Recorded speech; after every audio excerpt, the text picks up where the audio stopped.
श्री सूर्याष्टकम्। आदिदेव नमस्तुभ्यं प्रसीद मम भास्कर। दिवाकर नमस्तुभ्यं प्रभाकर नमोस्तुते। सप्तास्वरथमारूढं प्रचण्डं कश्यपात्मजं श्वेतपद्मधरं देवं तं सूर्यं प्रणमाम्यहम्। लोहितं रथमारूढं सर्वलोकपितामहं महापापहरं देवं तं सूर्यं प्रणमाम्यहम्। त्रैगुण्यं च महासूरं ब्रह्मा विष्णु महेश्वरं महापापहरं देवं तं सूर्यं प्रणमाम्यहम्। ब्रह्ममित्रं च वरुणं वायुमाकाशमेव च प्रभुं च सर्वलोकानां तं सूर्यं प्रणमाम्यहम्। बन्धुकपुष्पसङ्काशं हारकुण्डलभूषितम् एकचक्रधरं देवं तं सूर्यं प्रणमाम्यहम्।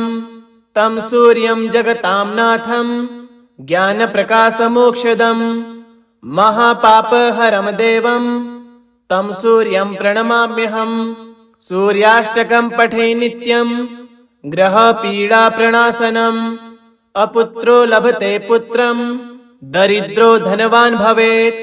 आदिदेव नमस्तुभ्यं प्रसीद मम भास्कर। दिवाकर नमस्तुभ्यं प्रभाकर नमोस्तुते। सप्तास्वरथमारूढं प्रचण्डं कश्यपात्मजं श्वेतपद्मधरं देवं तं सूर्यं प्रणमाम्यहम्।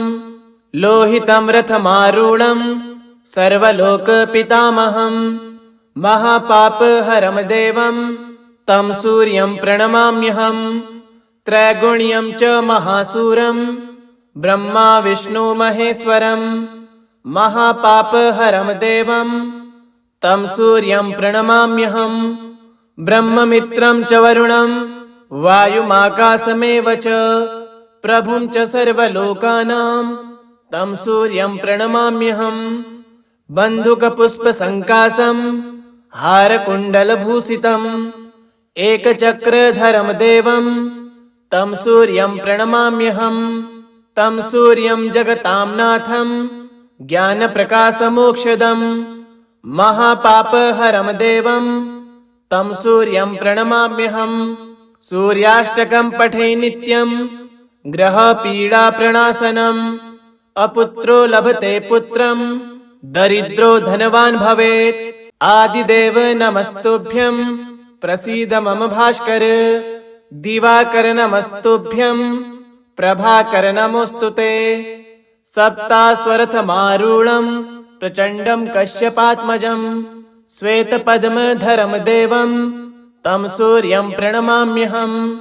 लोहितं रथमारूढं सर्वलोकपितामहं महापापहरं देवं तं सूर्यं प्रणमाम्यहम्। त्रैगुण्यं च महासूरं ब्रह्मा विष्णु महेश्वरं महापापहरं देवं तं सूर्यं प्रणमाम्यहम्। ब्रह्ममित्रं च वरुणं वायुमाकाशमेव च प्रभुं च सर्वलोकानां तं सूर्यं प्रणमाम्यहम्।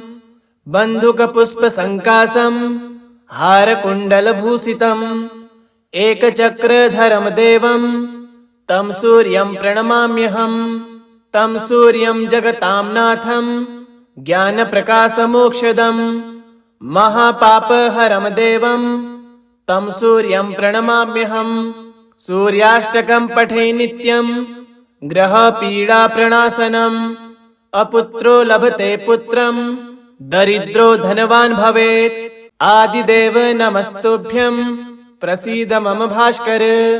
दिवाकर नमस्तुभ्यं प्रभाकर नमोस्तुते।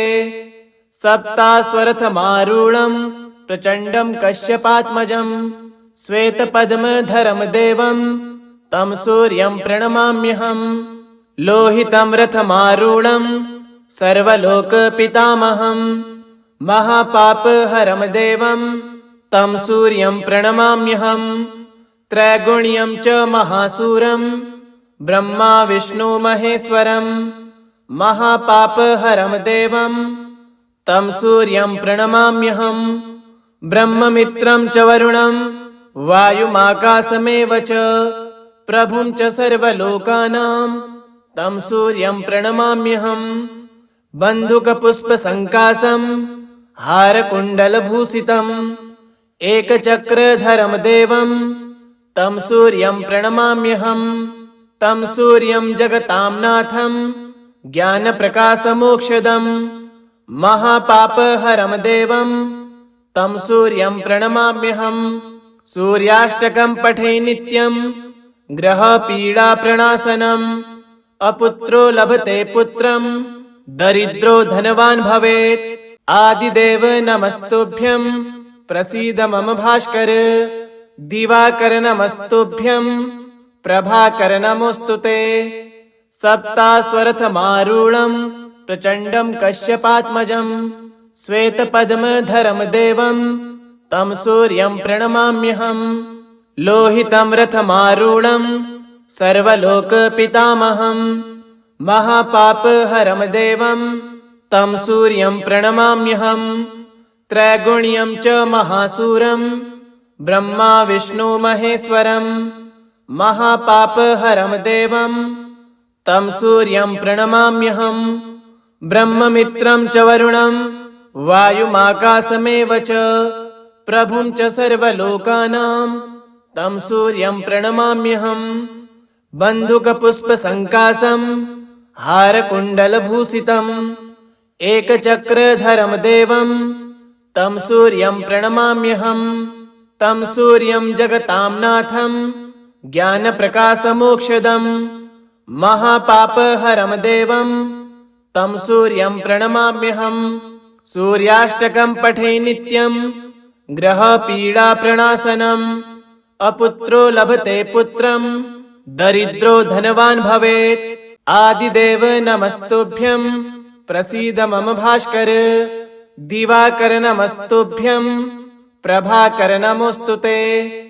सप्तास्वरथमारूढं प्रचण्डं कश्यपात्मजं श्वेतपद्मधरं देवं तं सूर्यं प्रणमाम्यहम्। लोहितं रथमारूढं सर्वलोकपितामहं महापापहरं देवं तं सूर्यं प्रणमाम्यहम्। त्रैगुण्यं च महासूरं ब्रह्मा विष्णु महेश्वरं महापापहरं देवं तं सूर्यं प्रणमाम्यहम्। ब्रह्ममित्रं च वरुणं वायुमाकाशमेव च प्रभुं च सर्वलोकानां तं सूर्यं प्रणमाम्यहम्। बन्धुकपुष्पसङ्काशं हारकुण्डलभूषितम् एकचक्रधरं देवं तं सूर्यं प्रणमाम्यहम्। तं सूर्यं जगतां नाथं ज्ञानप्रकाशमोक्षदं महापापहरं देवं तं सूर्यं प्रणमाम्यहम्। सूर्याष्टकं पठे नित्यं ग्रहपीडाप्रणाशनम्। अपुत्रो लभते पुत्रं दरिद्रो धनवान् भवेत्। आदिदेव नमस्तुभ्यं प्रसीद मम भास्कर। दिवाकर नमस्तुभ्यं प्रभाकर नमोऽस्तु ते। सप्तास्वरथमारूढं प्रचण्डं कश्यपात्मजं श्वेतपद्मधरं देवं तं सूर्यं प्रणमाम्यहम्। लोहितं रथमारूढं सर्वलोकपितामहं महापापहरं देवं तं सूर्यं प्रणमाम्यहम्। त्रैगुण्यं च महासूरं ब्रह्मा विष्णु महेश्वरं महापापहरं देवं तं सूर्यं प्रणमाम्यहम्। ब्रह्ममित्रं च वरुणं वायुमाकाशमेव च प्रभुं च सर्वलोकानां तं सूर्यं प्रणमाम्यहम्। बन्धुकपुष्पसङ्काशं हारकुण्डलभूषितम् एकचक्रधरं देवं तं सूर्यं प्रणमाम्यहम्। तं सूर्यं जगतां नाथं ज्ञानप्रकाशमोक्षदं महापापहरं देवं तं सूर्यं प्रणमाम्यहम्। सूर्याष्टकं पठे नित्यं ग्रहपीडाप्रणाशनम्। अपुत्रो लभते पुत्रं दरिद्रो धनवान् भवेत्। आदिदेव नमस्तुभ्यं प्रसीद मम भास्कर। दिवाकर नमस्तुभ्यं प्रभाकर नमोऽस्तु ते। सप्तास्वरथमारूढं प्रचण्डं कश्यपात्मजं श्वेतपद्मधरं देवं तं सूर्यं प्रणमाम्यहम्। लोहितं रथमारूढं सर्वलोकपितामहं महापापहरं देवं तं सूर्यं प्रणमाम्यहम्। त्रैगुण्यं च महासूरं ब्रह्मा विष्णु महेश्वरं महापापहरं देवं तं सूर्यं प्रणमाम्यहम्। ब्रह्ममित्रं च वरुणं वायुमाकाशमेव च प्रभुं च सर्वलोकानां तं सूर्यं प्रणमाम्यहम्। बन्धुकपुष्पसङ्काशं हारकुण्डलभूषितम् एकचक्रधरं देवं तं सूर्यं प्रणमाम्यहम्। तं सूर्यं जगतां नाथं ज्ञानप्रकाशमोक्षदं महापापहरं देवं तं सूर्यं प्रणमाम्यहम्। सूर्याष्टकं पठे नित्यं ग्रहपीडाप्रणाशनम्। अपुत्रो लभते पुत्रं दरिद्रो धनवान् भवेत्। आदिदेव नमस्तुभ्यं प्रसीद मम भास्कर। दिवाकर नमस्तुभ्यं प्रभाकर नमोऽस्तु ते। सप्तास्वरथमारूढं प्रचण्डं कश्यपात्मजं श्वेतपद्मधरं देवं तं सूर्यं प्रणमाम्यहम्। लोहितं रथमारूढं सर्वलोकपितामहं महापापहरं देवं तं सूर्यं प्रणमाम्यहम्। त्रैगुण्यं च महासूरं ब्रह्मा विष्णु महेश्वरं महापापहरं देवं तं सूर्यं प्रणमाम्यहम्। ब्रह्ममित्रं च वरुणं वायुमाकाशमेव च प्रभुं च सर्वलोकानां तं सूर्यं प्रणमाम्यहम्। बन्धुकपुष्पसङ्काशं हारकुण्डलभूषितम् एकचक्रधरं देवं तं सूर्यं प्रणमाम्यहम्। तं सूर्यं जगतां नाथं ज्ञानप्रकाशमोक्षदं महापापहरं देवं तं सूर्यं प्रणमाम्यहम्। सूर्याष्टकं पठे नित्यं ग्रहपीडाप्रणाशनम्। अपुत्रो लभते पुत्रं दरिद्रो धनवान् भवेत्। आदिदेव नमस्तुभ्यं प्रसीद मम भास्कर। दिवाकर नमस्तुभ्यं प्रभाकर नमोऽस्तु ते। सप्तास्वरथमारूढं प्रचण्डं कश्यपात्मजं श्वेतपद्मधरं देवं तं सूर्यं प्रणमाम्यहम्। लोहितं रथमारूढं सर्वलोकपितामहं महापापहरं देवं तं सूर्यं प्रणमाम्यहम्। त्रैगुण्यं च महासूरं ब्रह्मा विष्णु महेश्वरं महापापहरं देवं तं सूर्यं प्रणमाम्यहम्। ब्रह्ममित्रं च वरुणं वायुमाकाशमेव च प्रभुं च सर्वलोकानां तं सूर्यं प्रणमाम्यहम्। बन्धुकपुष्पसङ्काशं हारकुण्डलभूषितम् एकचक्रधरं देवं तं सूर्यं प्रणमाम्यहम्। तं सूर्यं जगतां नाथं ज्ञानप्रकाशमोक्षदं महापापहरं देवं तं सूर्यं प्रणमाम्यहम्। सूर्याष्टकं पठे नित्यं ग्रहपीडाप्रणाशनम्।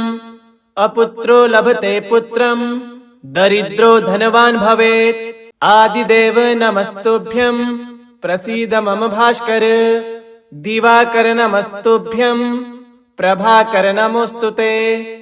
सप्तास्वरथमारूढं प्रचण्डं कश्यपात्मजं श्वेतपद्मधरं देवं तं सूर्यं प्रणमाम्यहम्। लोहितं रथमारूढं सर्वलोकपितामहं महापापहरं देवं तं सूर्यं प्रणमाम्यहम्। त्रैगुण्यं च महासूरं ब्रह्मा विष्णु महेश्वरं महापापहरं देवं तं सूर्यं प्रणमाम्यहम् ब्रह्ममित्रं च वरुणं वायुमाकाशमेव च प्रभुं च सर्वलोकानां तं सूर्यं प्रणमाम्यहम् बन्धुकपुष्पसङ्काशं हारकुण्डलभूषितम् एकचक्रधरं देवं तं सूर्यं प्रणमाम्यहम् तं सूर्यं जगतां नाथं ज्ञानप्रकाशमोक्षदम् महापापहरं देवं तं सूर्यं प्रणमाम्यहम् सूर्याष्टकं पठे नित्यं ग्रहपीडाप्रणाशनम् अपुत्रो लभते पुत्रं दरिद्रो धनवान् भवेत् इति श्री सूर्याष्टकं श्री सूर्यार्पणमस्तु। ओम श्री भानुभास्कर देवाय नमः।